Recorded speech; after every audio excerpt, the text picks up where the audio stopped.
If 10 million fireflies lit up the world as I fell asleep.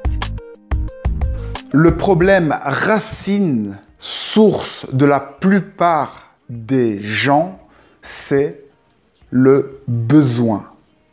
Lorsque vous avez besoin de quelque chose, lorsque vous voulez posséder des choses ou des gens, c'est la source de toutes les souffrances. Lorsque vous avez besoin de donner de l'amour ou besoin d'amour, c'est ce besoin qui vous fait souffrir.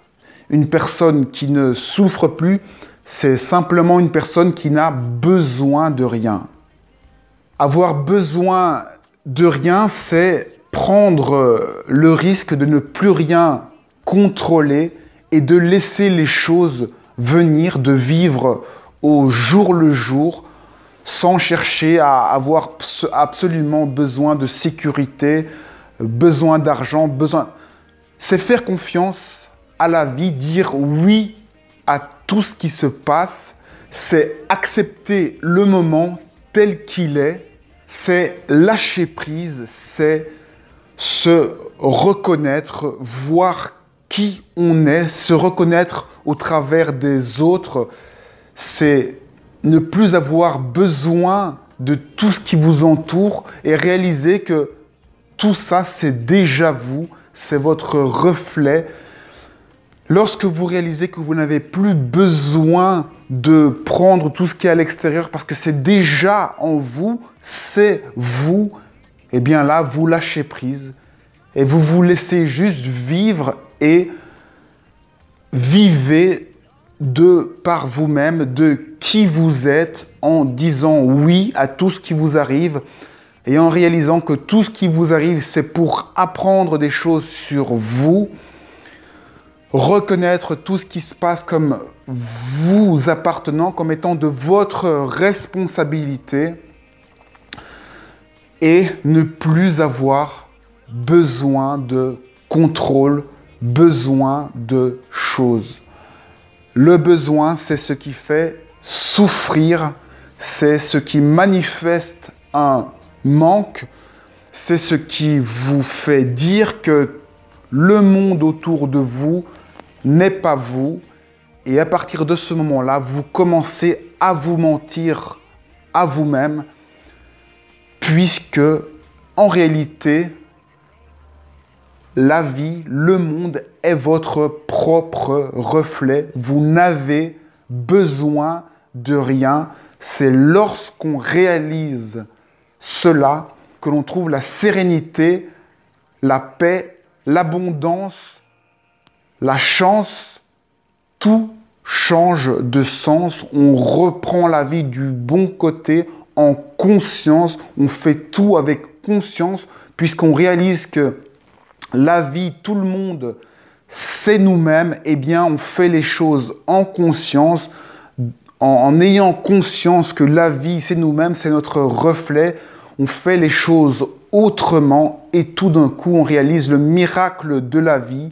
C'est que, en réalité, quand on est en conscience centrée, eh bien, on peut transformer la vie, puisque la vie, c'est nous, c'est notre reflet, notre image. Donc, quand on arrive à l'intérieur, qu'on arrive à se centrer, on réalise le pouvoir qu'on a sur la vie. Le problème, c'est que le pouvoir fait peur et que la plupart des gens n'osent pas prendre leur vie en main, leur pouvoir en main, c'est-à-dire ne plus avoir besoin de rien, écouter ce que la vie donne en fermant les yeux, parce que ça nous donne un pouvoir, le pouvoir de créer notre vie, le pouvoir d'être responsable de notre vie.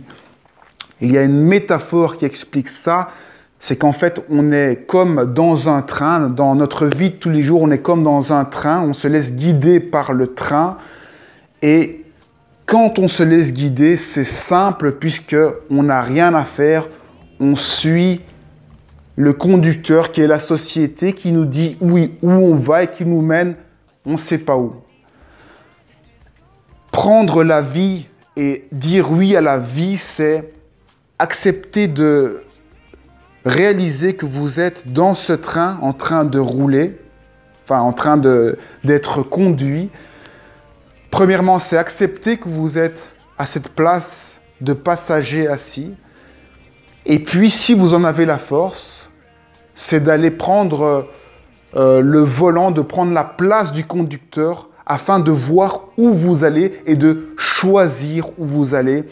C'est là que vous êtes, que vous pouvez avoir un réel libre arbitre sur votre vie, sur la vie dans l'ensemble, lorsque vous arrivez à sortir du train et à être le conducteur qui peut voir où vous allez réellement dans la vie et tout transformer sur ce que vous voulez réellement faire ou accomplir.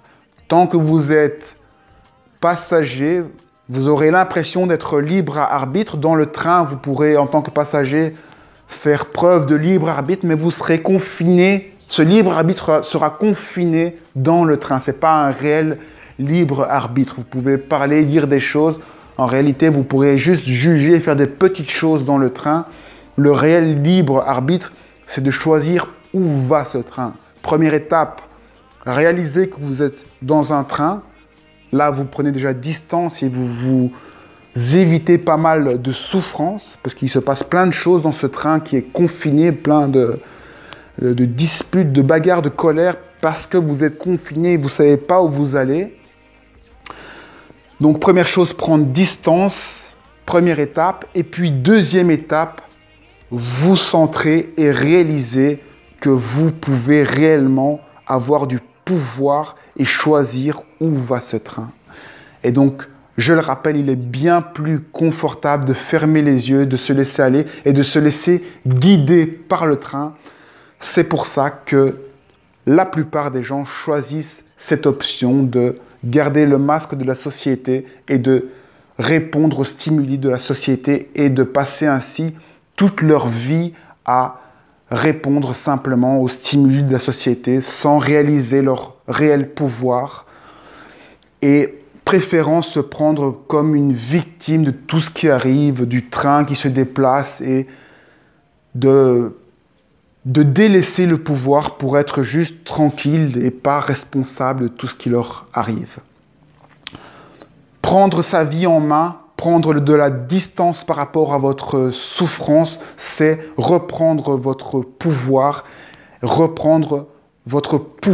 créateur, le pouvoir de créer, le pouvoir de réaliser que tout ce que vous voyez est votre reflet et que donc par l'intérieur, vous pouvez le changer. Turns slowly. It's hard to say that I'd rather stay awake when I'm asleep, because my dreams are bursting at the seams.